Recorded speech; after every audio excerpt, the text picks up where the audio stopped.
fire, strumming along with our favorite lyre. Adventure call, the quest awaits, your destiny's in the hands of the fates. But never fear, we're all friends here, we'll have your back when danger's near. Come with us through the pages as we unravel a tale for the ages into the Percy-Verse. Hello and welcome to the Percy-Verse podcast. I'm Alisa. And I'm Anna. Hop on the Sun-West line and choose your favorite fancy car because today we're reading The Titan's Curse, Chapter 11, Grover Gets a Lamborghini. In this chapter, Talia explores her mixed feelings about Luke, Apollo waxes poetic, and Percy discovers Zoe Nightshade's secret past.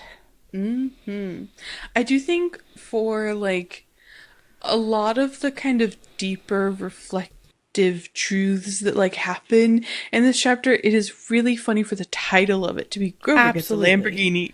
Also, you for sure expect Grover to, be driving a car in this chapter. Right. It's sort of a letdown. It's more like Grover sits in a Lamborghini. Grover takes a little nap in a little car in a little train.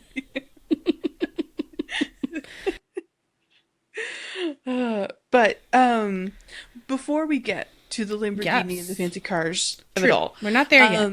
No, we begin this chapter with the group is leaving DC. They're crossing the Potomac, and but they spot a black helicopter, a black military helicopter that is coming towards them that looks just like the one from Westover Hall. So immediately, they are being chased straight out the gate, which is not surprising given all of the events. No, not surprising. Still alarming, kind of scary, given the last time this type of helicopter was involved in the story. Yes. And Percy kind of very immediately is like, the van is the problem. We gotta ditch the van. It's recognizable. Which I think, one, makes a lot of sense.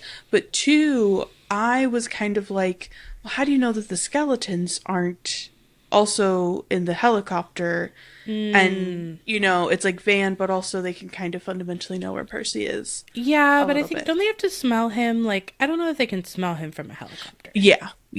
But they track him. And it then just made me curious, and I can't fully remember, if we find out, are the skeletons, how do they travel? Because yeah, that's a good question. Because then we're on a speeding train, so how are they, unless they're they have to be moving there very quickly to be catching up with the group as much as they do, So, it feels like the scent of it all.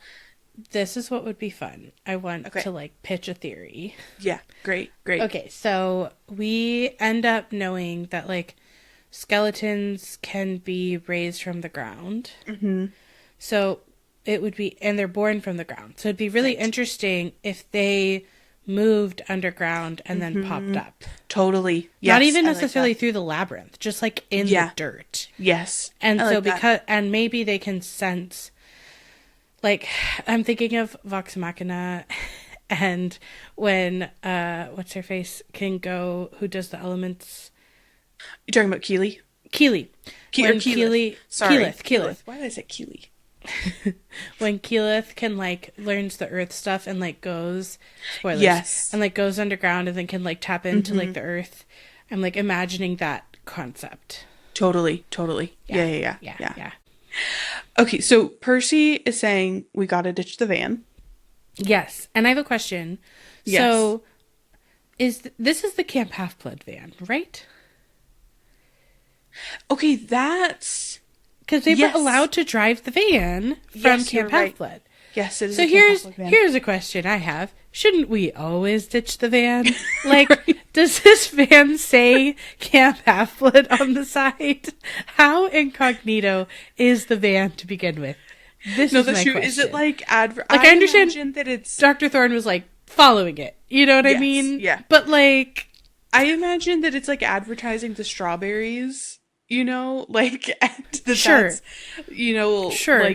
on the side of the van. And like, But, how much yeah. half-bloody does this van smell, given that all it does is transport, like, half-bloods? You see what Well, I'm but saying? also, well, okay, but the other thing is, this is actually the first time that the van has gone beyond just like dropping the group off at Like like the bus a station. train station or Yeah. bus station Yeah, or something yeah. like that. Like the van, this quest is unique in that they just kind of get the van for as long as they want. Also, does Argus then have to like when they do drop it off? I'm like, does Argus have to like go all the way to Right, that like, are they just subway expecting that station? this van ends up in San Francisco? Are they expecting the van ends up in a ditch or in the water somewhere, like, knowing a demigod quest? What is the Right. life expectancy Or of this van? Because okay, I think they could have no fun taken it the theory. other books if they were older. Oh, It's good because they're point. 12. The Good point. reason It's that 'cause they they're can 12. have it is Duh. because they have Of a course. driver in the I was group. like, why couldn't they use it in the Lightning Thief? That would have been so helpful. They're literally 12 They years would be old. like under the steering wheel, like can't see over. Like Grover, No, but they're Grover looks exceptionally like a tall, 12-year-old. They are. They They're are tall exceptionally tall, so I think they could have done Annabeth it. is famously I think famously, and 5'9". Percy too, because he was taller than her until this Yes. book. Yes. So Percy was at least 6 feet in the Lightning Thief, confirmed. That being said, they could have passed for 16. We were just being sticklers about license rules. Yes, yes. Until you get a quest member who can technically drive. But arguably Grover, although he appears to be 12, has lived long enough to... Yes, I don't know how satyrs get, like, if satyrs get regular Yeah. driver's licenses, though. Yeah, yeah. But my fun theory about the van that I just came up with Yes. is that it functions like Riptide does, except the place that it always returns back to is Camp Half-Blood. It's camp if it's abandoned long enough. I like that idea. It just goes whoom, back. And Also, then maybe like Argus kind of just repairs it, you know. I love that. And if it goes to deliver strawberries, like, outside of questing, maybe then all it has to do is get driven, and then it just, like, bloops back. Yeah, yeah, yeah. Yeah, that's fun. Yeah, but whatever the case is, I think there maybe are debatable merits to the long-term use of this van, regardless Yes. of whether or not our current antagonists have clocked it before. Yes. No, absolutely. And I have questions about how it works. Yes. And so Zoe starts doing these like swerving maneuvers. She's trying to like Yeah. get through traffic as quickly as she can, but the helicopter, because it's in the air and not in traffic, is very quickly gaining on them. Yeah, it's gonna Yeah. do that. And Grover has this moment where he kind of is like, I hope the military shoots it down, which I think we might have brought this up before Yeah, when Lotus Casino. well, no, but also when Percy has this thought when he's like entering DC on Blackjack, Oh, where he's yes. like, I wonder how I appear on the radars. Yes. Which I will be so honest, and we talked about this then too, and I think having like just been in DC and in the DC metro Yeah. area, I'm like, that wouldn't necessarily cross my mind as like initially of being like, oh, DC has like ground to air missiles that like other cities don't have or Yeah, something but they like that. totally But do. they do. And Yeah. it's also, the Pentagon and everything is like literally right there. Oh, so for sure, it's for funny sure. because it makes sense, and I also think the climate of it all in post 2001, Yeah. post 9/11, like I think makes a lot of sense that is very like prevalent in Percy's Yes. mind. Well, Like and as we a were thought of her, the talking protagonist. about it with Blackjack flying, and I think we were thinking that maybe in the early 2000s they might not have had advanced enough technology to like know that it was a Pegasus or like be worried about a Pegasus. But yeah. certainly a helicopter they would be. I was thinking, in addition to that, about how we've discussed how Grover has become more bloodthirsty since the Lotus Casino, and how he's all like he's hoping the military will shoot it down. So Yes. I just feel like that game in the Lotus Casino really rewired Grover's brain. Yeah, it changed something He fundamentally in him. became a much more violent satyr from that day Yes. on. No, I agree. Yeah. I agree. It unlocked his coach hedge. His inner coach hedge. It did. Who does drive a bus. So satyrs does? can drive. Yes, yes. And after kind of Grover like says that desire, that hope out loud, Percy is like, well, they'll probably think it's one of theirs because it's specified as being a military. It's a military. It's like, just sort of helicopter. probably co-opted. Yeah. Yeah. But then we get this interesting kind of like discussion that Percy starts where he's like questioning, basically like he doesn't understand how they could even be utilizing mortals, you know, and Zoe explains that these mortals like just are mercenaries and they'll work for anyone for a price. Like that's just how it works. But then Percy's kind of like, but don't they like literally see who they're working for? Like, can't they see the monsters? And Zoe kind of reminds Percy and also the readers like of the mist, and also she says like it's unclear how much the mortals like can see through it, what even they would be seeing. But then interesting, she kind of ends it by saying, but it doesn't really matter anyways, because sometimes mortals can be more terrible than monsters. Which I think, like, given the trajectory of books that Anna has not read yet, I think all of these conversations around like monsters and like who is and is not a monster in the like you know, mythological sense, in the like the actions that you do, it's just, it's very, very interesting. And even with mortals, you know? And so it's I'm really enjoying tracking that, you know, that like ethical debate. Totally. I'm excited to read what you're referring to. I also do wonder, though, from a zooming out into the meta analysis, from a writing perspective, is this here helping the reader remember more about how the mist works in advance of meeting Rachel Elizabeth Dare? Sure. Yeah. Right? Like helping us remember how it works for mortals and the different ways that it can work for mortals. Yeah. Because that's a theme of this book. Point. Yes. Yeah. Yep. Yeah. And so the helicopter, again, because it's flying, it's not experiencing traffic, continuing to gain on them. Zoe's trying to navigate the you know, DC metro area traffic. Talia praised her dad for a lightning bolt. Like, we're between Grover and Talia. They're just like, someone shoot that helicopter out of the sky. They're on the warpath. They really are. Absolutely. But it is interesting because we have been sort of tracking when the demigods pray to their parents. So I underlined that part. Yes. Here. But it's a prayer, but without a sacrifice. And obviously it would be a direct intervention on Zeus's part, which is like, you know, the big no-no for like gods to do on demigod but I do quests. have a question later to relate back to this. Yes. But yeah, nothing happens. But then Bianca is like, parking lot over there, go. Yes. And Zoe's a little bit unsure because she's like, we'll be trapped there, but Bianca says to trust her, and Zoe does. And I think that speaks to like the relationship that they've built so quickly in such a short amount of time, that Zoe just does trust her, because you know, Zoe is not trusting of everyone else on this quest. Like it wouldn't, Percy couldn't say just trust me, and Zoe would be like, okay. No. And definitely not Talia. But yeah, they have a special relationship. They do. So Zoe shoots across 2 lanes of traffic, gets them into the parking lot. They all get out of the van, and then the group follows Bianca as she leads them to a subway entrance, and she recommends that they go south to Alexandria. So they buy their tickets, they're like checking to see if they're being pursued, they don't see anything, and so they quickly board a southbound train away from DC. And as the train comes from below ground to above ground on the tracks, they can see that the helicopter is circling the parking lot, but it's not immediately coming after the train.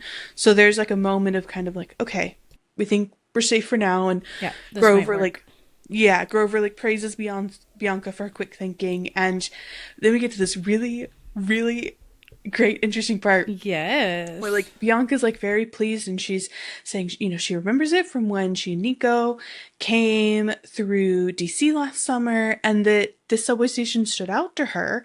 It was surprising because it wasn't there when they used to live in DC. And Grover's like a little confused because he's like, well, it didn't seem new. Like the station looks like really old. And Bianca doesn't like think much of Grover's comment. She's just like, no, when like Nico and I lived here as little kids, there was no subway. And then that catches Talia's attention, and Talia's like, do you mean no subway station here? Like, no subway at all. And Bianca nods like, no subway at all. Mm-hmm. And so the whole group is confused. And Percy has this really funny, like, internal thinking moment where he's like, I don't know anything about DC, but I don't think there's any way that the entire subway system is only 12 years old. Right. That doesn't make a bunch of sense. That doesn't track. No. And Zoe's like about to ask Bianca a question about this. She starts to say the words, how long ago? Right. But she gets cut off at the sound of the helicopter getting louder again. And Percy's like, we gotta change trains at the next station. And so that kind of diverts the focus away from this. But I love that we're like, this is the first, like there have been like foreshadowing this is like hints. The most direct. This is the most concrete thing of like that Bianca and Nico are from a different period in time. That she was like shocked to see a subway station last year. Or last summer. What's fun is like in this chapter we get 2 historical reveals. Yes, we do. For our like 2 hunters of Artemis. For our 2 hunters of Artemis. Mm-hmm. Yes. Yep. Kind of fun. 2 girls out of time. Yeah, I wonder. I'm think for the first time I'm putting together like I wonder if in some way subconsciously even that's like part of why Zoe trusts Bianca. So and that's why they bond so quickly and they connect so quickly. They both are. I don't think I fully put that together before. Yeah. I think that would make sense because there's this like shared experience that even though they're not like consciously like talking about and are probably not even consciously aware that they share because Bianca's not really consciously aware of it. There's probably an unconscious. Yes, they're just this like that way that you connect with someone over something even if you don't realize why at first. Yep. I think that's probably part of it. Yep. And so they kind of spend we get a specific amount of time, the next 30 minutes. I just thought that was like funny. We get this half an hour. Just really focused on like trying to get away. So they change trains twice. Percy gets lost, doesn't really know where they're going, which I deeply relate to, especially if you're changing trains in an underground subway system. I feel like, you know, there's maps and stuff, but I think it could be very easily get disoriented of like what cardinal direction are even like especially because they're not really changing. They're changing with the intention to lose someone else. So I think they're kind of like getting lost themselves. Yeah. But I do think it's really funny and it feels very like a teenager thought process to be like, for a whole 30 minutes, we changed trains 2 whole times. Yeah. And it was so much, and then we lost them. And I'm sitting here like, that's it? Twice? I know. This helicopter's not very good. The other thing that was very funny to me, having just been on this metro system, is I'm like, it's not a very big metro system. And no, which is why like changing twice might be just because they ran out of places to change. Right. And like you can't, it's not like New York City where like you can change trains at any stop. There are many stops where that's the only line that comes through. You can't like you're going in the same direction. You're not changing directions at all if you get off and get back on again. So I really just wanted to, mostly because I literally was just riding this transit system. Yeah. That I really wanted to be like, what line did they get on? Like to go to Alexandria, like where I was, it's like that was the yellow line. And there's a little bit of the blue line that goes down, but it's the yellow line. And that's kind of the only line that takes you out of the Yep. So, like, were they even really actually like But they somehow, I was like, I just don't know where you end up at these like railway track. Yes. Train yards. I don't know where that is, but I'm wondering if they backtracked in some way. Like maybe they took the yellow down. They had to. Then they took the blue up, and that's one of the changes. And then maybe took the red west or something. That's what I was thinking. Yeah. Yes, it was something like that.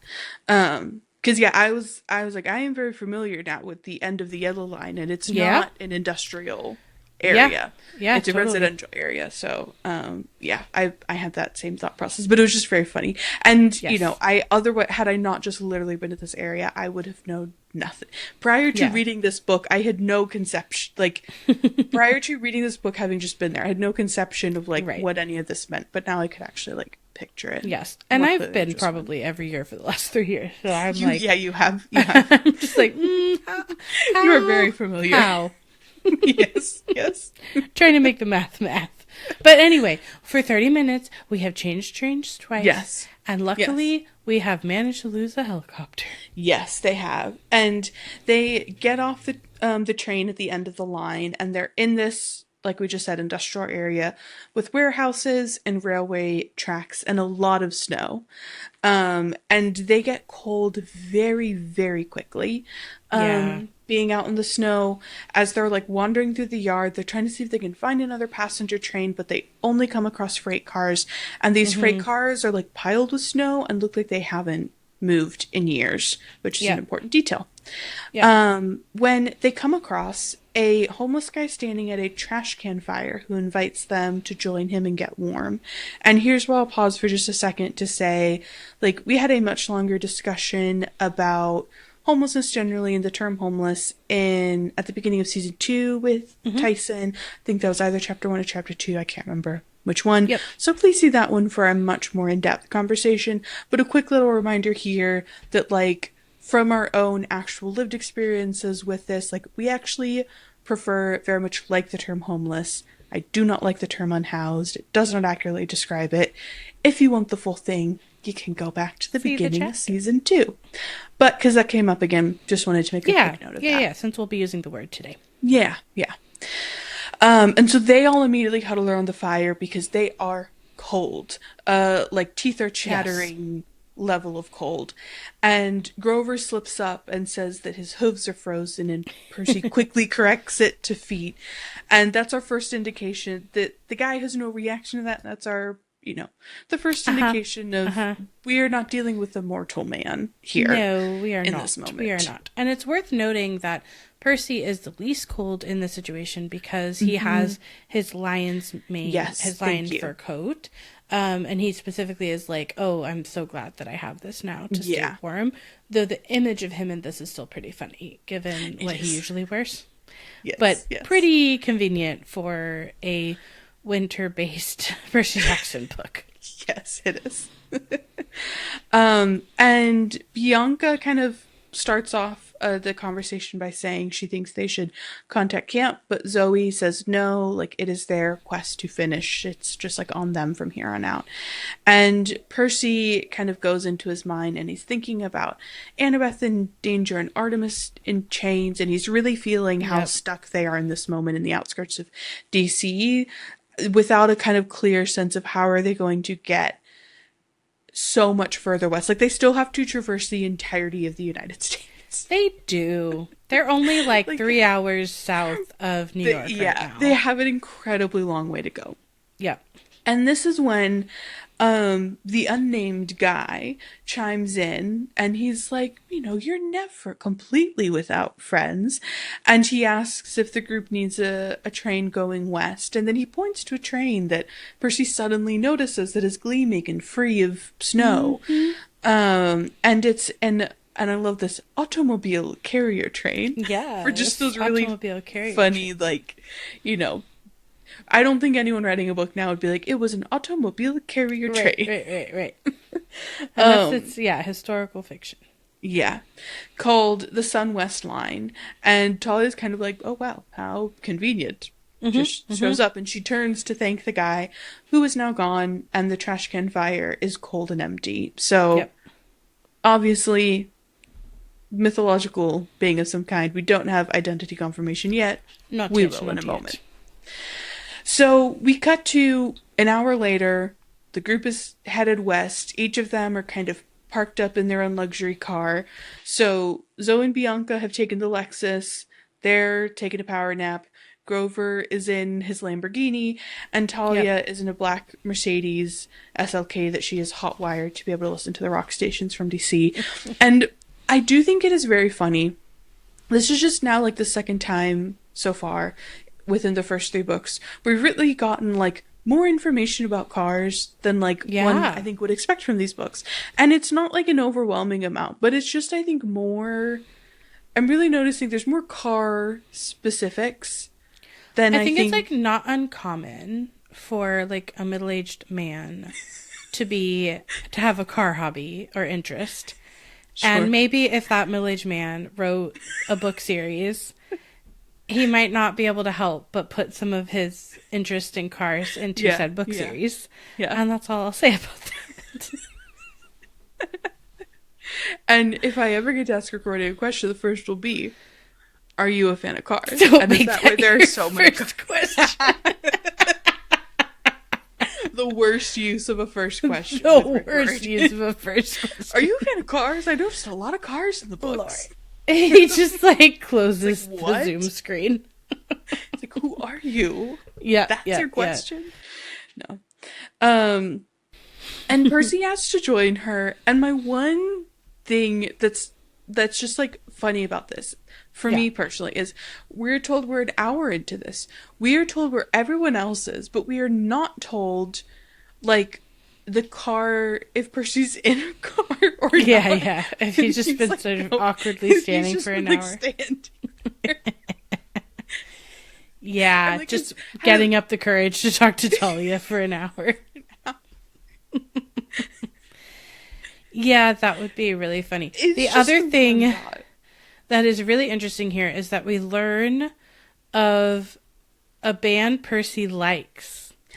Yes, I know. The in terms first of our music that has ever been spoken positively, I know. which is the White Stripes. It's one of the only CDs Percy owns that his mom also likes, and it reminds her of Led Zeppelin.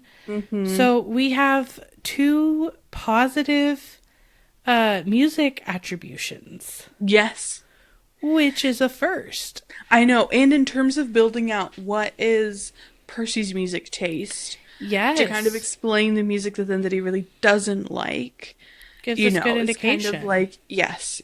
I would love to know Yeah. what other CDs he has in addition to the White Me Stripes. too. But Me it was too. fun to learn that. Yes.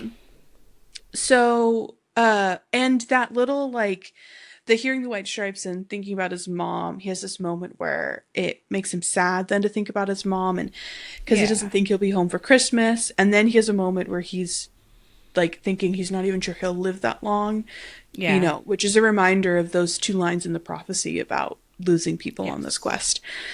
And Tolly has, you know, allowed Percy to join her in the Mercedes, and she compliments the Nemean lion code, and they talk about how that definitely was not the monster that they were looking for, and they're both like very sure of that. And Percy lets her know that the general had said that the mystery monster would come for her, and that the plan on their end is to isolate Talia from the group so that the monster will appear and take her one-on-one. And I wanted to know here, I went back to double check, so I was like, I know Percy added that in, especially because Talia's follow-up question is like, he said that isn't Right. And like, just noting, because I went back to check, that all the general says is that their plan is to isolate Talia so the monster will appear. Percy tacks on the whole, and then you'll battle one-on-one. One-on-one. Yeah. Which I like, understand, given like how it would go down. how like his experience with monsters and this idea that you take down like and defeat it and take down Olympus, like going to imagining it leading to like a 1v1 battle makes sense. Yeah, that's like been a lot of his experience so far. Yes, but he's not being the most reliable reporter in relaying this information because he adds that on. Which we've discussed Percy's not fully reliable Yes. narration before. Yes, So. we have. And Talia kind of jokingly says, that she loves being used as bait. And then Percy asks her, like, if she has any idea at all what the monster might be, and she doesn't, but she kind of confirms with him, like, we're headed to San Francisco, right? Yeah. And then that makes Percy kind of remember back to what Annabeth had said about the dance, that's where her dad had moved, but she couldn't go because Half-Bloods, like, can't live in San Francisco. And Percy just asks Talia straight out, like, what is so bad about San Francisco? And Talia explains that the Mountain of Despair is right near there, so the mist is really thick, and whatever kind of remaining Titan magic exists still lingers, and so it attracts monsters like crazy. That's the current reason. That's the current explanation. Change. There's maybe another reason why monsters are very attracted to that area. But Percy, because he once again, it's funny being like, he's been in this world for over a year and a half. The boy has not cracked open a single book about this world. He has not been like, I gotta brush up on my Greek mythology. No interest in background reading. Yeah. He has done zero This is not research. A boy who does extra credit. No, he does not. So he does not know what the Mountain of Despair is, and he asks Talia what it is. And Talia's, like, surprised, because I think, I'd imagine that she maybe expects him to, like, have, maybe at this point, a little more knowledge about all of this than he does. Yep. But she looks at him, and she puts her hand on his shoulder, and she goes, I expected more from you. I thought you were a worthy opponent. Yeah. But instead of, like, even having disappointed, it kind of, like, gets her a little angry. And she's, like, she kind of snaps at him in how it felt in the, like, delivered the line and telling him to ask Zoe and saying that she's the expert. And Percy can read very immediately that, like, this put Talia in a bad mood, and he wants to ask her more about it, but he can see that Talia's anger towards Zoe is very strong, so he doesn't. And instead he kind of takes a moment to reflect, and he's kind of looking at Talia, and he's, like, kind of reflecting on, like, wow, Talia and Zoe, like, are very different. He's kind of, like, outwardly, like, in their attitudes and their vibes. So he looks at Talia, and looks at Zoe, and he looks at Talia, and he he looks at Zoe, and he's like, wait a minute. He's like, you're different, but you're the same. But different, but same. And he's like, and this is all happening internally. He says, you have the same toughness. I see your spirit. I see the truth behind the facade. I do. And in, like, the light from the train and stuff, he's like, there's a moment he's like Talia almost looks like a hunter, to Percy, and it's like everything. It was literally like so slow, like every puzzle piece is kind of coming together just, like, for him. Fit in slowly, and he's going back, Talia, Zoe, and then he's like, I figured it out, and he, like, says it out loud to Talia. Like, it's very funny to think about, because there's this, like, moment of silence between them, and then he's like, I know why you don't like her. She tried to recruit you. Yep. Which I just, it feels very funny. It's moments like when you're reading these books, where you are, like, first person in the main character's mind, it all makes sense fully and completely, but I'll sometimes just step out of it and be like, the last thing Talia said was, like, go ask her, she's the expert. Right. And this kind of silence, Talia's, like, staring at the window, and, Percy's just, like, in his mind very still, and then all of a sudden being like, I know why you don't like her. Right. And she's like, I said go ask Zoe. I didn't say tell me more about myself. Right. While I'm really annoyed. That has to do with the person I'm annoyed at. But I do think that is an interesting thing, that once we get to Heroes of Olympus, I will be really curious to pay attention to, because Jason is another, like, major, like, powerful demigod that Percy has a lot of friction with, but I feel like with Talia, he, like, really wants to understand her. Like, he's always trying to be, like, way more than Jason. And he had a lot of, like, he swung and he missed, in All the time. earlier, moments that Yep. then just makes Talia more mad. But he's really like, I want to understand, like, why don't you Yeah. like this, and why don't you like, and you don't like driving? Why? Oh, your mom, he's Right. really No, trying to totally. like. He really does want to understand her. That's interesting. And I don't, off the top of my head, I don't feel necessarily like Percy had the same energy with Jason, but I No. could be wrong. No, no, no, no, no. Theirs is very much more like competitors Yeah, and rivals, but they try to act more mature than they're feeling right. Yeah, yeah. until they like are Fight inking. each other. Yeah. Yeah. So yeah, Percy's just kind of like, I figured you out. And it catches Talia off guard for a moment, and Percy's kind of like, uh-oh, I'm gonna get zapped. But Yep. then she sighs and she just tells him. So we learn that Talia almost joined the Hunters. Yeah. Luke, Annabeth, and her actually ran into them once, and Zoe tried to convince her to join, and Talia almost did, but the thing that stopped her was she would have had to leave Luke. And Yep. that caused Zoe and Talia to get into a fight, and Zoe said to Talia that she was being stubborn and she would regret it, and that Luke would let Talia down one day. And you could imagine that like this was they are both intense people. This was probably a very Yeah. intense fight. Yes. And Percy's basically like, oh yeah, that's harsh, but it's, a little hard to admit, but Zoe was right. And this gets Talia worked up. Yeah. And she's like, no, Zoe wasn't right. Luke never let me down. He never let me down. And I do think it's interesting that, like, Percy doesn't reply with, like, but he went to blah, blah, blah. He, like, went to the dark side. He's working with Kronos. He just replies with, like, we're gonna have to fight him. There's no way around it. Like, Yeah.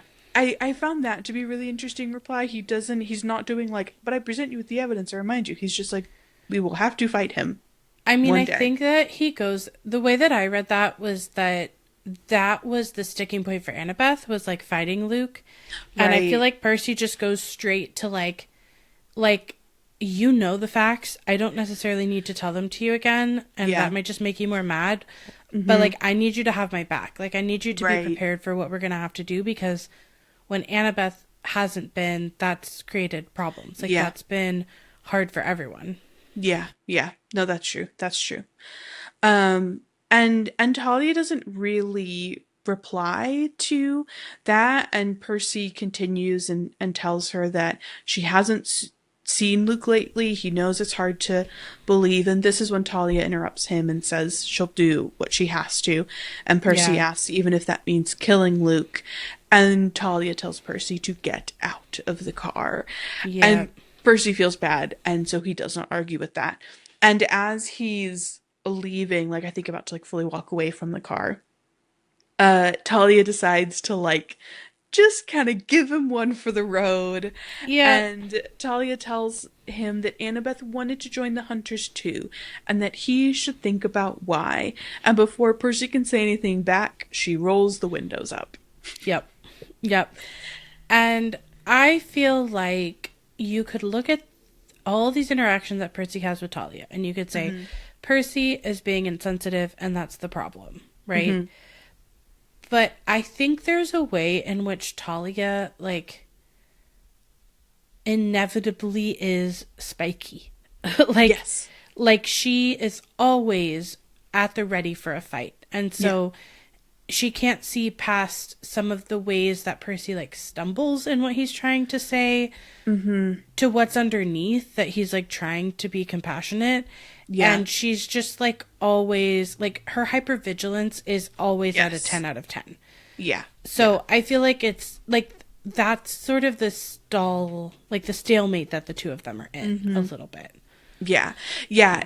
I think that Percy, like, in that, it's interesting is that it doesn't feel like he ever kind of learns his lesson with Talia, that maybe the best thing isn't to be like, I figured you out, it's this. Because every Totally. previous time where he goes, I figured you out, it's this, it's wrong. He just Yep. happens to get it right this time.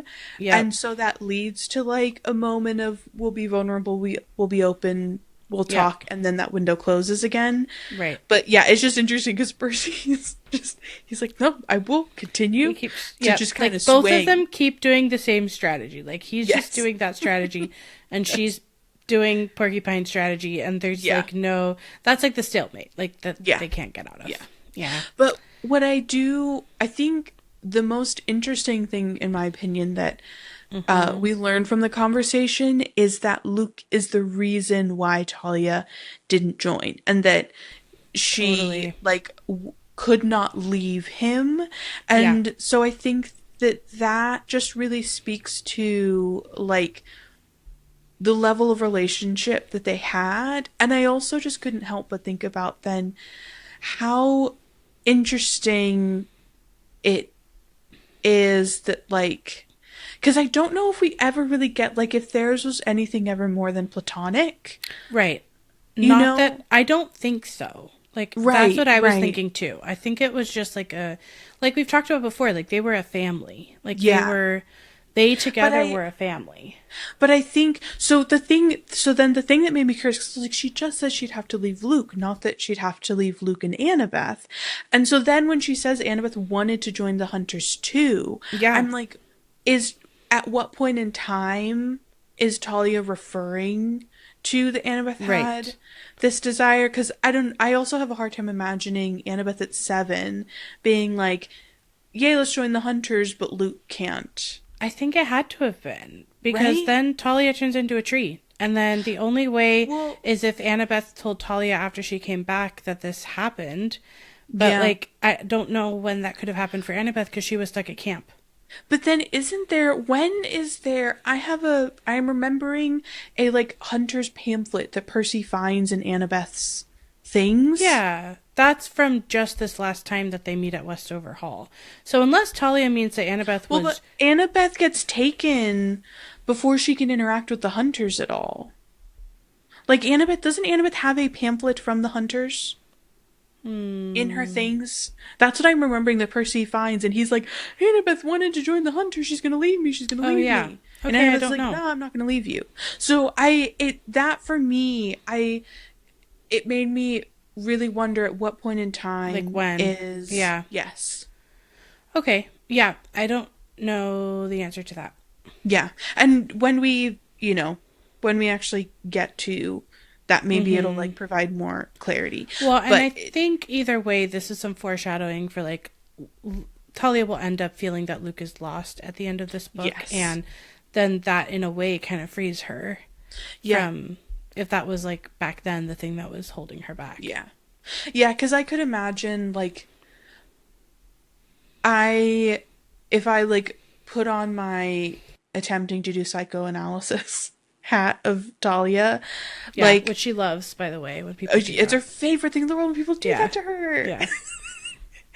Like she, with her familial upbringing, like her mom essentially abandoned Jason. I know that like that's how like the Roman recruitment stuff kind of works, but it is abandoning your child nonetheless. Yeah, for sure. And also Talia wouldn't have that perspective. So like from her Right. point of view, that's what it was. Her mom left Jason in the woods. as like a little baby. It's insane. Yeah. And also as a result of her like alcoholism and everything else, essentially also abandoned Talia too. Like Talia did not Yeah. have a parent. Absolutely. And so I could imagine that at that time when they ran into the Hunters, the thought of leaving, it would have felt like Talia was abandoning her family Yes. that she now has. And that Yes. felt like feeling like a bridge too far that she can't do. Yeah. Well, and I we've think it talked makes a lot about of sense. how totally. And we've talked about how Talia and Luke would relate to both of their moms having Mm-hmm. mental health issues and emotionally at least abandoning them. Yeah. So like it's not just like, oh, I'm abandoning my new family. It's like Mm-hmm. I'm abandoning my new family who I know has the same trauma I do around abandonment. Yes. Yeah. Yep. And Annabeth, I think also at that time, like, felt very, very abandoned and Yes, neglected I think by both her of dad. them. It's just that Annabeth could have come with her and Luke can't. Yes. Yeah. Yeah. Yeah. And also I think Talia knows that Annabeth can't leave Luke either. Right. Right. So, yeah, I don't think Annabeth would have joined up then. I really can't imagine 7-year-old Annabeth No. joining the Hunters. Yeah. I feel No, like no, no. I don't think she would have joined. is too, like, bound to Luke to have that, like, be appealing. I think that makes sense. To her. So, yeah. Yeah. Yeah. Talia has depths to reveal, for sure. As does Zoe, which is where we're headed. Mm-hmm. So after this really fun, lighthearted conversation with Talia, Percy goes to Grover's Lamborghini, the title of the chapter, which kind of has nothing to do with anything, which again is sort of a letdown because I just want to see Grover drive a Lamborghini. That's all I want. Yeah. But Grover's asleep, and he apparently had been playing poison ivy on his windpipes, causing poison ivy to pop up everywhere, which was not impressing Zoe and Bianca, who he was trying to impress with his play. Yeah, he's still kind of on that, and I don't love that. I don't love Grover that we have not kind of stopped those behaviors. Moved past that. So, interestingly, to who's about to show up, we watched the sun go down. Yes, true. So I suppose he's off duty or something now. But Percy is thinking about Annabeth, of course, and he's also afraid to go to sleep because he might dream something bad because, of course, it's Percy. Yeah. And so then the man shows up again from before and is like talking about not being afraid of dreams. And Percy's like somehow not surprised to find him there, actually. But we still don't know like who he is, and we get some more description of sort of his like torn clothing. And the description of he looked like a teddy bear who'd been run over by a truck, which is sad. And also like interesting to me, not very Apollo, because usually he's very like, I feel like he's actually very appearance focused. Yes. Yeah. For the most part. Yes. So it's just interesting that I don't know how to explain that. It shows, in my opinion, I think it shows how important Artemis is to him, that he will do what he needs to do to assist the people trying to help his sister. That makes sense. Yes. And that this is like a way to do that. Yeah. No, I think that's a good analysis because that's going to be his focus for like this whole conversation is going to be that he's helping them even despite like rules around this. Yeah. For his sister. And so then he talks about like dreams and prophecies or future predicting kind of connections that he has as the prophecy god. And he says they're better than Olympus tabloids. And then he gives us a haiku about dreams, which I will now recite for you all. Dreams, like a podcast, downloading truth in my ears. They tell me cool stuff. So, I don't know if it's too meta. I think it's too for meta. all of the podcast listeners out here, I hope you feel like we've been telling you cool stuff. It's really fun. Did Rick Riordan know when he wrote that haiku the number of podcasts he would launch in 15 to 20 years' time? Little did he know. I love that like podcasts were relevant enough back then already that like it's in a haiku in like book 3. It is pretty funny. And Percy, knowing that there's only one god or person or being who could make a haiku that bad, is like, hey, Apollo. Right. And then Apollo is like, shush, I'm incognito. Call me Fred. Okay, another, in terms of our tracking, when names do and do not matter, and like the impacts that they do or do not have. Because I have always wondered with this scene, I'm like, Zeus has to know. Like, there's no way that Zeus is not aware. Maybe he isn't. Maybe Apollo's he's about to say the name. After saying, don't call me Apollo, he's about to say Zeus out loud. I know. Mind you. I do think the more we continue on, it does feel like that is maybe something that was like established in book 1 that we've kind of left behind in book 1. Because it's basically since post book 1, the saying of names has not really actually mattered all that much.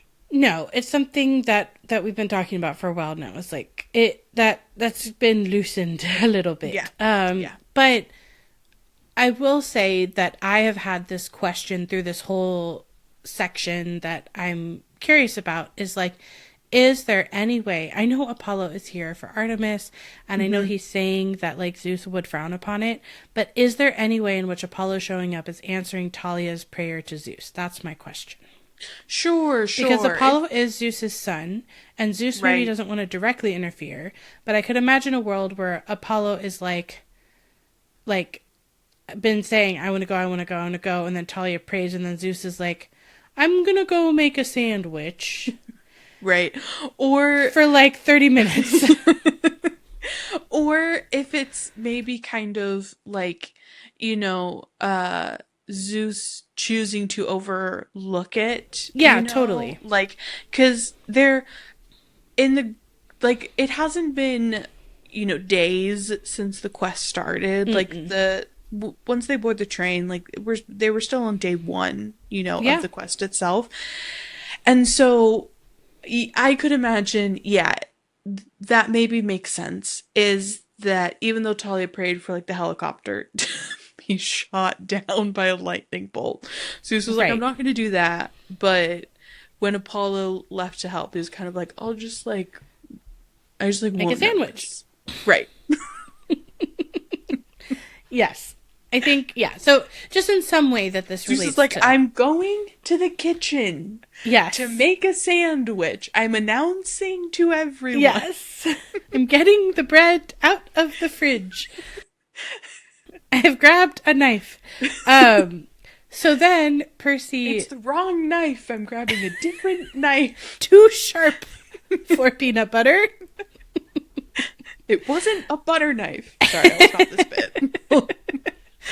I think we could play the whole 30 minutes out. No, we really could. And I would have so much fun. But that is not a bit that's going to be fun to live through for that long. No. We will digress in order to go on a secondary tangent, which is that I think there needs to be something written with the title, A God Named Fred. Because that is the question that Percy then asks Apollo, a god named Fred.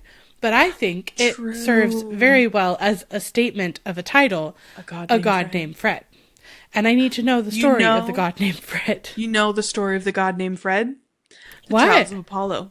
That's the story of the god named Fred. Oh, the story otherwise known as... He truly becomes Fred. Right. In the idea of, like, normal guy becoming Fred. mortal. Yes. Okay. The Trials of Apollo, or a god named Fred. Yeah. And when we get to that in about 10 years, just kidding, won't take that long.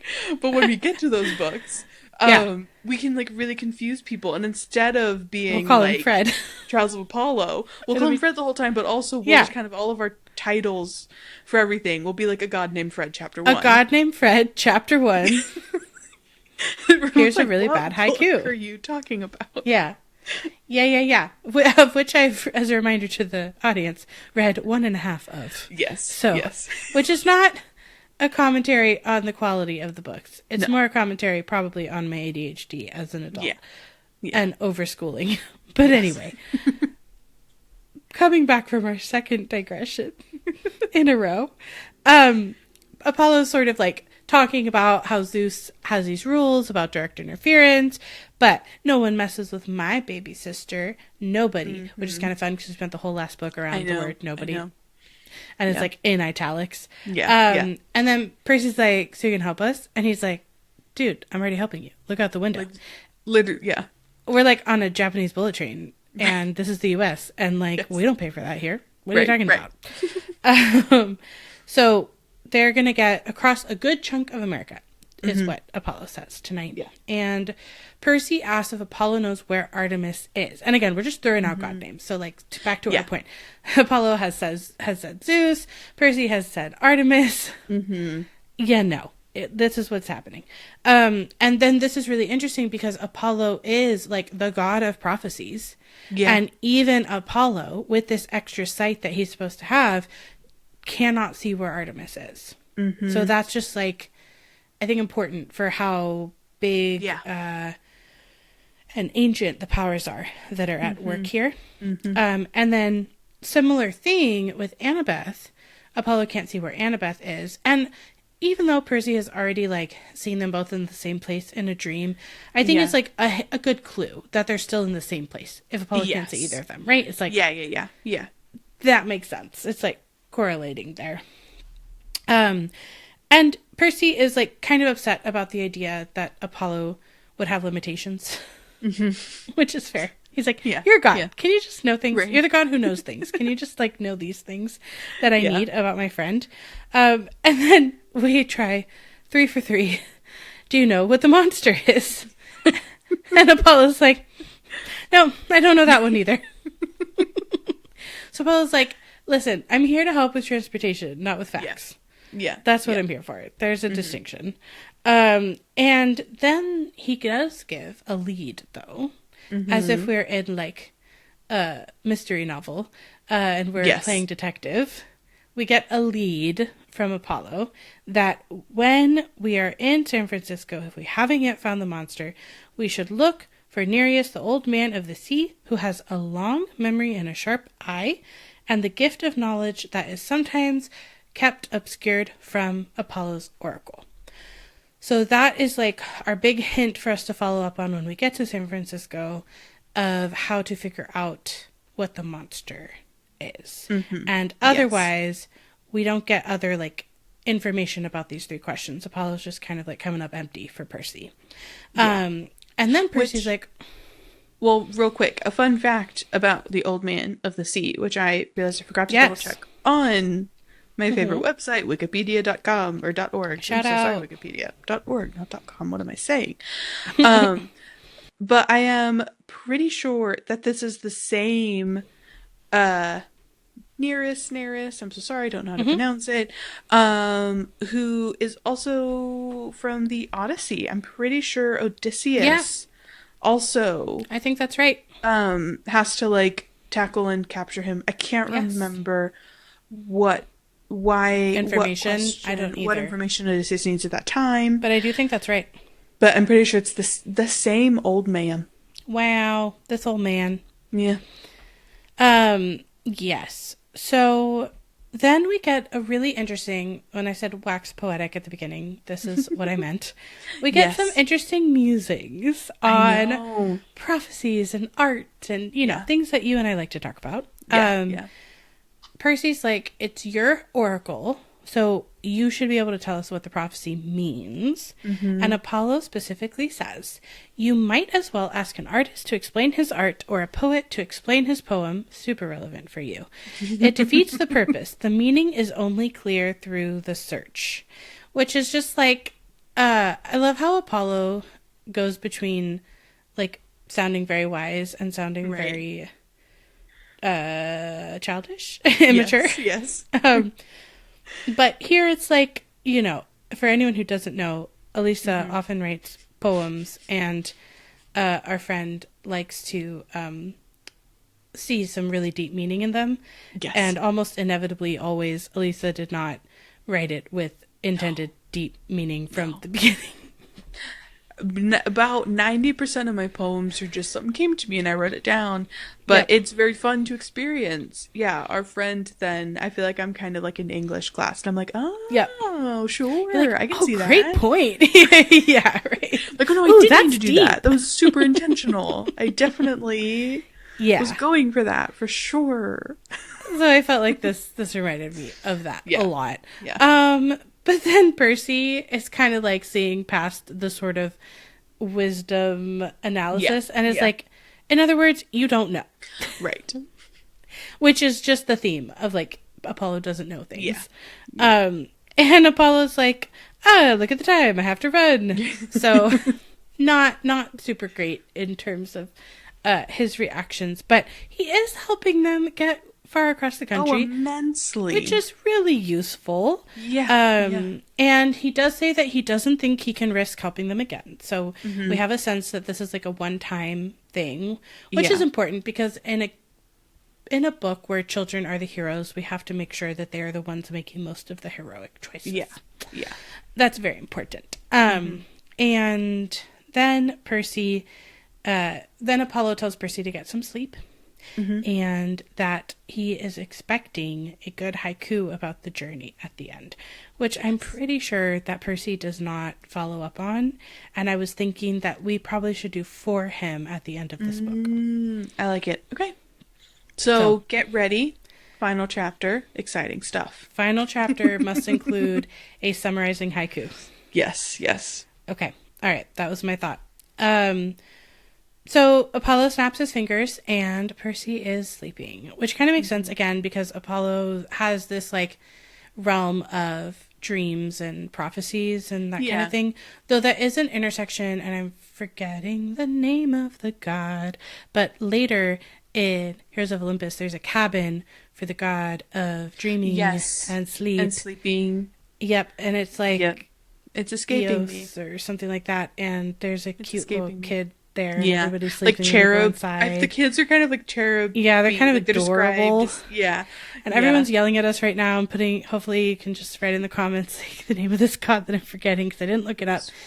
But yes, there's some intersection. Like we talk about this sometimes. Like the gods have Venn diagrams of what they do, or like similarities. But yeah, so Apollo apparently has the power to snap and make someone go to sleep. Yeah, good to know. Cool power. And then, for like the first time in a long, long time, Percy has a dream about not like himself or his current moment in time and the people he cares about, which is usually what he's dreaming about. I think this is the first dream where he is someone else. Yes. He's had dreams of other people where he's kind of like the camera. Right. Where he's just observing the whole thing. But he is like POV in someone else, literally in someone else's shoes and body in this dream. In a way that's also different. Historical, which I don't think he's had before either.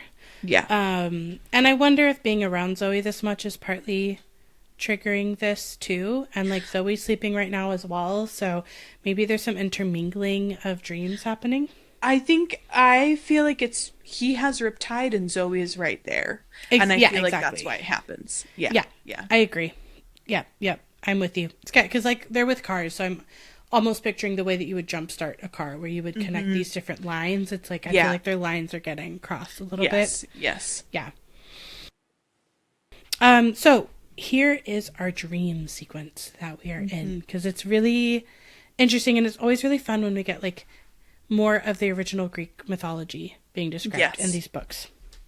So Percy is wearing an old-fashioned Greek tunic with laced leather sandals, and he still has the Nemean lion skin, which I guess, okay, there's a trifecta. Zoe is there, and we have Anaklusmos there. Right. And we have the lion skin there. So really it's like this perfect storm of memory triggers that are happening all at the same time. Which is also interesting, that moment when Zoe tells Percy to take the lion skin. I hadn't put that together till now. True. That's a meaningful moment for her too. That is. That's oh my gosh, yeah. Because she knows, put that together. She knows that he has Riptide. Yeah. So yeah. There was a lot more there than there's a lot more there. Yep. Than in the moment. Yep. So he is being pulled along by a girl gripping his hand, and he can't see her face at first. And then we're not going to be revealed her face until the very end of the dream. But at first, Percy doesn't even know. And she's basically telling him to hurry and saying that he will find us. So there's this threat behind them.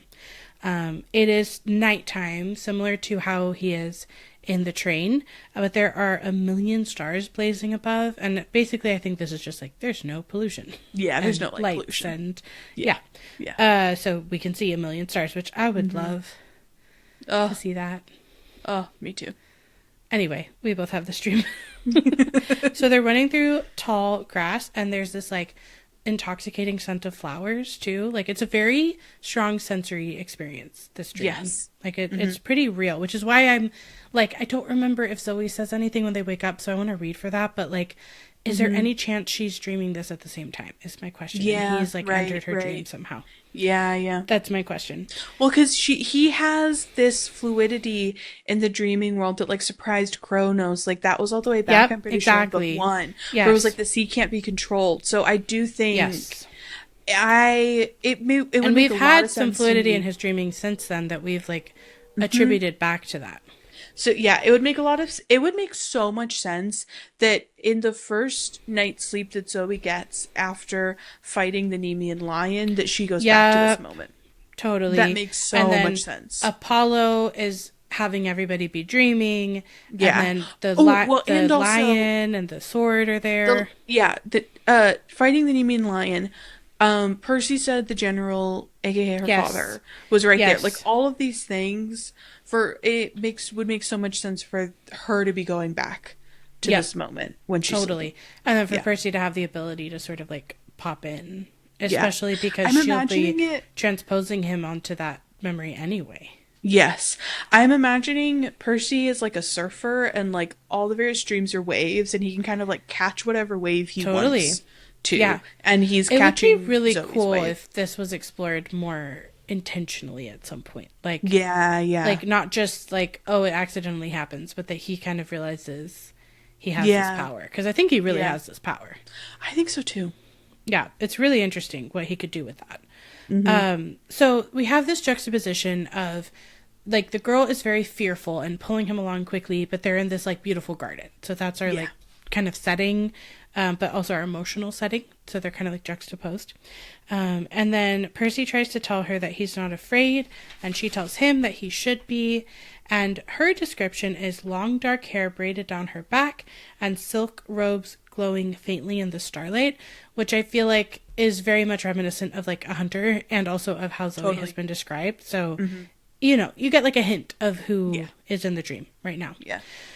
So they're racing up the side of a hill, and then they collapse, breathing really hard, and Percy doesn't know why the girl is scared. And I think that's where, like, it's interesting, because it seems like he's saying the lines of what was said to her, but because he's popping into this dream, like, in my mind, that's what's happening. Yeah. He doesn't know why, because he's not actually in the context. Like, he hasn't lived what came before this dream. Yes. It's like he's still saying the words. He's Percy's brain and knowledge in this kind but doing In this almost like simulation of what happened. exactly. Yes. Cuz I don't even know if he realizes that he's Hercules No. right now necessarily. No, there's no way. I don't think he does at all. Especially not in this exact moment in the dream. Yeah. So he doesn't seem to have the context or the history. Interestingly, like as the hint of who he is, he feels stronger than he ever has before. So he has this like strength coursing through him. Yeah. And Percy is like, there's no need to run. I have bested 1,000 monsters with my bare hands. And then we get the name of, another hint, the name of what the girl is scared of, which is Ladon. So That's Ladon, so funny. My brain has always pronounced it Ladon because I was like, it's fancy. Sure. Ladon is too strong. I have no clue. Ladon. You pronounce it however you want. I know I am butchering all of these names. Basically saying that he is too strong. And that Percy has to go up around the mountain to her father. So then we're getting her father is in the mix. It is the only way. And Percy is surprised to hear that, like, it seems like she really cares about him. And again, he's just been like plopped in here, and he says, I don't trust your father. And then she's like, yeah, you shouldn't trust my father, which I think is kind of a funny moment. Out of context. It's like you expect them to keep arguing, and then she's like, no, you're totally right. You'll have to trick him, but you can't take the prize directly, you will die. So we're just getting, it's like so much like Hintlandia. Like there's nothing overt. It's all these sort of like side talking that happens. The other thing, sorry, just really quickly, that is so interesting about this stream is like going back to like Luke did the same quest. And for Luke, it was this like embarrassing, beneath him, not challenging thing to do. And here we're seeing Zoe be like, this is actually extremely dangerous, and Hercules being like, I've got this. I got this. What are you talking about? Hercules, you know? And Zoe's like, no. There's danger ahead. This is really not easy. You do not got this. Yeah. And then Percy says, why don't you help me? And then he calls her Pretty One, which is interesting. Sorry, I hated yeah. No. I did too, but I think it's worth mentioning because Percy would never say that. Yes. And it, like, we're getting the characteristics of the person that he is portraying. Which are gross. Gross. But, like, we all know that Hercules is gross. Yeah. So, like, it tracks. Yes. It's like, Zoe, why do you like this him? This is not Disney's Hercules. This is not no. Your childhood's Hercules. This is like problematic. Yeah, this is not Huncules. This is Jercules. Yes. Yes, exactly. So we have this fear that Zoe has that Layden will stop her. And that also, if her sisters find out, that they will disown her. Mm-hmm. So the stakes are really high for the girl in this dream. And so Percy's like, then there's nothing for it. And he stands up and he's about to just like charge forward, which I will say is a thing they maybe have in common. Like, Percy doesn't have that much in common with Hercules, but the like, I will do it on my own. Mm-hmm. Yeah. Despite being told I can't. Yes. Absolutely. That's a little bit the same. Mm-hmm. And then the girl, like, kind of seeming, it says she's agonizing over this decision. So this isn't like an easy thing, which I think is an important piece. Like, it's not like, oh, this is really like a simple choice for me. This is like a really hard decision that she makes to help him. And she brings a long white brooch from her hair.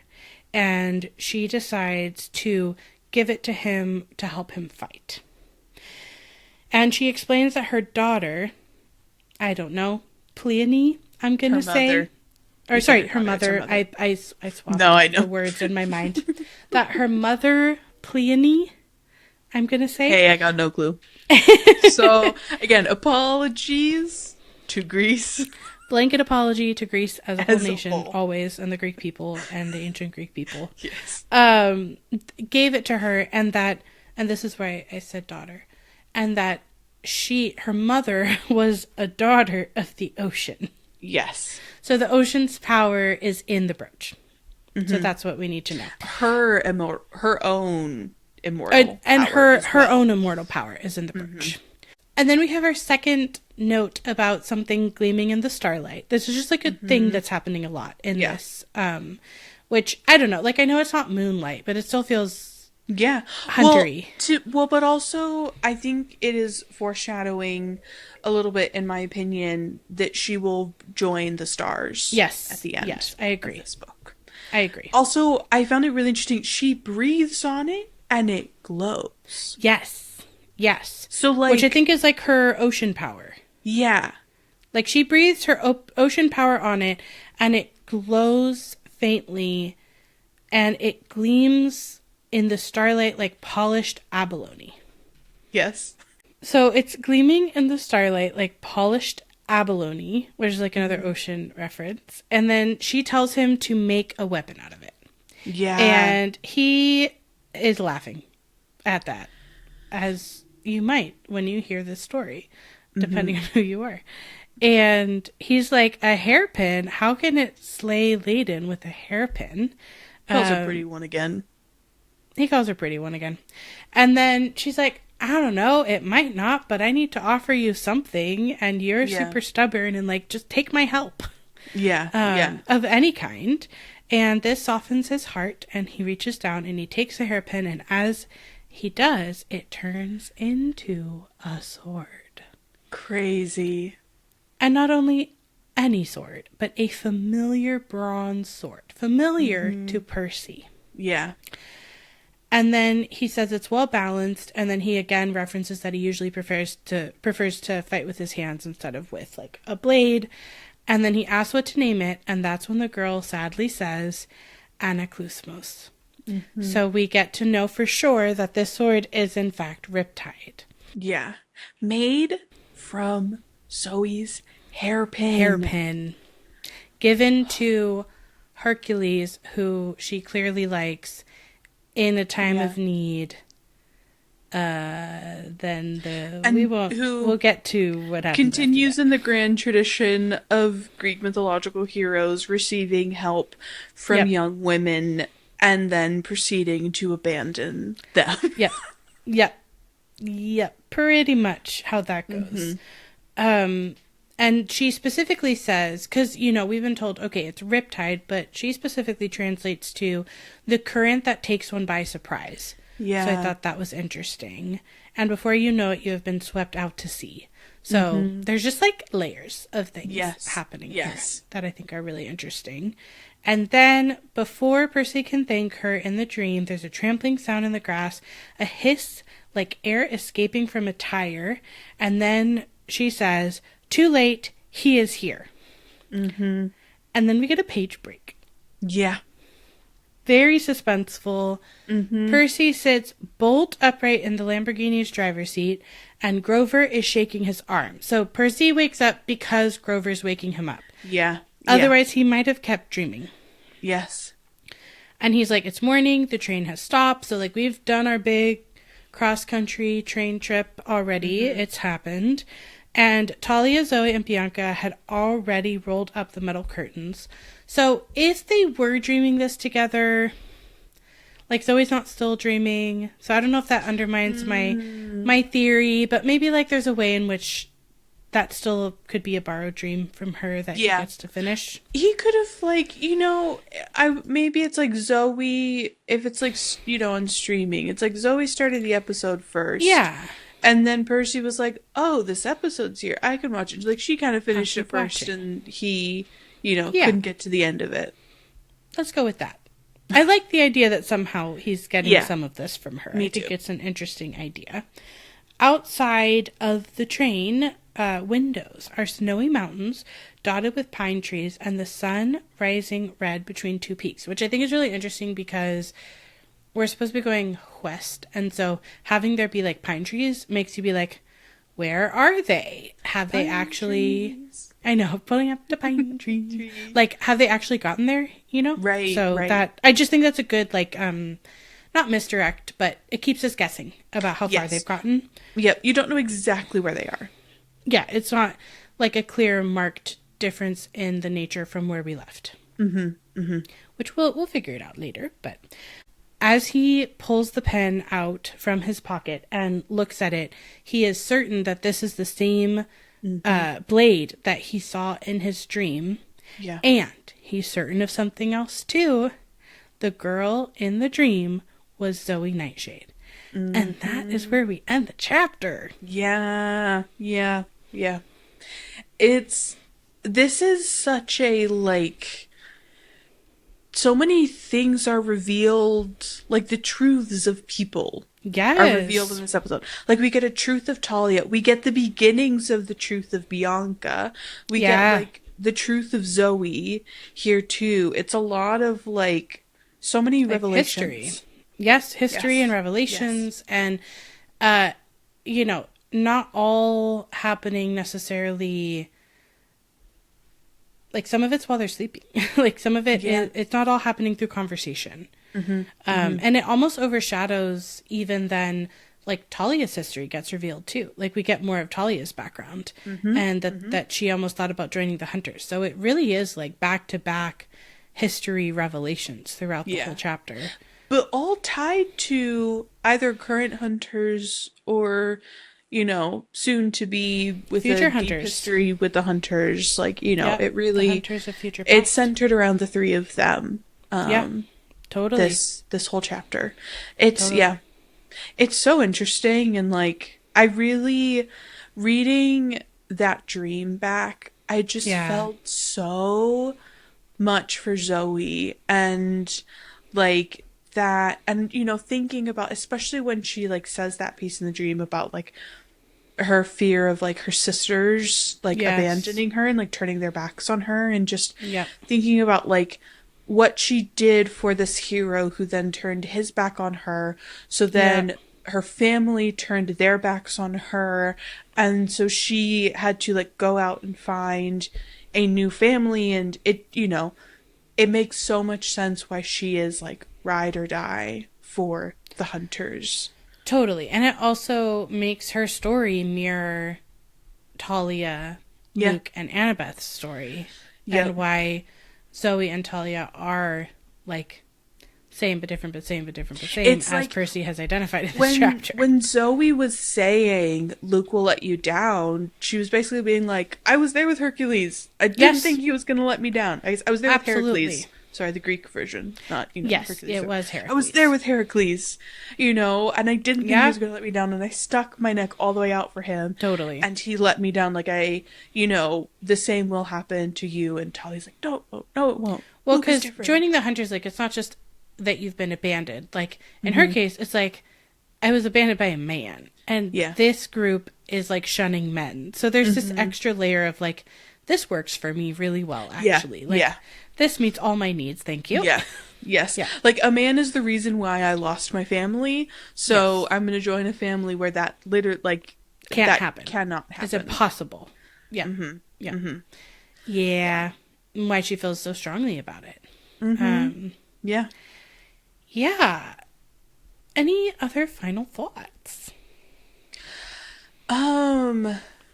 No, I think, like, after a very, like, the beginning of this quest is very action-filled. Yes. I really liked that we got a, you know, like, there was a little bit of chase at the beginning, but I really liked that this chapter was, like, slower, and we really got to, like, sit with, in the cars, but really sit with, especially the characters that are newer to us in this book. Like, Talia is new in the Titan's Curse. Zoe is new in the Titan's Curse. And so it is really nice to have that, I think, at this point.